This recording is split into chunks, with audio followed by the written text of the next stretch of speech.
Hi everyone, welcome back to Pickleball Guys. Today we're going to show you how to select a pickleball paddle. But before we get started, be sure to hit that like button and subscribe to our channel for the latest content.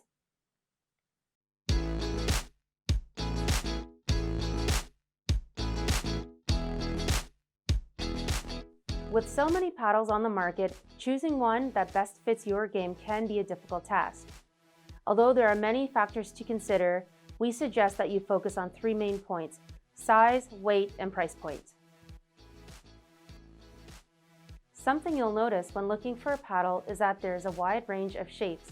As long as a paddle stays within the legal size of 24 inches, manufacturers can be creative in design, which is why there's such an assortment of paddles varying in shapes and sizes.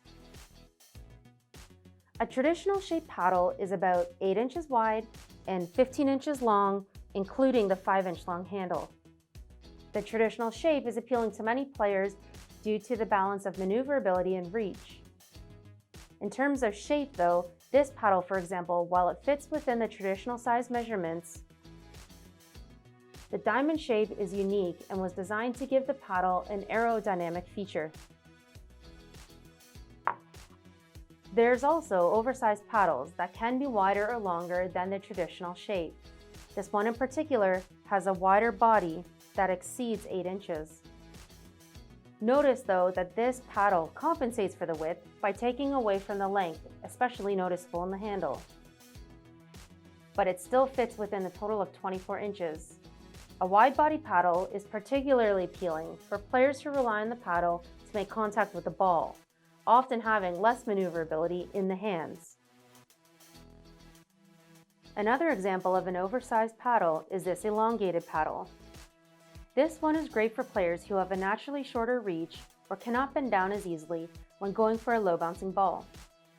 Keep in mind that a longer paddle that provides extra reach might slow down your hand mobility often needed at the non-volley zone line during fast-paced rallies. So now let's talk about how the weight affects the performance of a paddle and what you might want to look out for. In general, paddles that weigh less than 7.3 ounces are considered lightweight. Between 7.4 and 8.4 ounces are midweight. And anything above 8.4 ounces is heavyweight. The weight of a paddle is possibly the biggest factor on how it'll perform.